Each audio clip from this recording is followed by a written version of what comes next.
Hi everyone, birthday উপলক্ষে চলে এসেছি নতুন একটি গেট রেডি ভিডিও নিয়ে।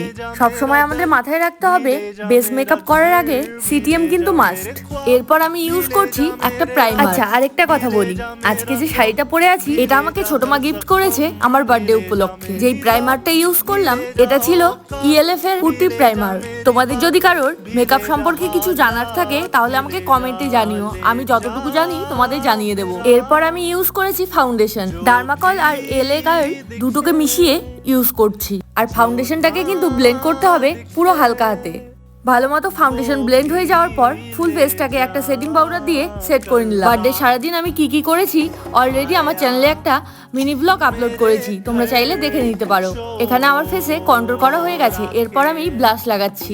যেহেতু শাড়িটা ডিপ কালার সেজন্যই নিউড একটা আই মেকআপ রেখেছি। চলো, অনেকটা লেট হয়ে গেছে, আজ তবে আসি, বাকিটা নেক্সট পার্টে শেয়ার করব।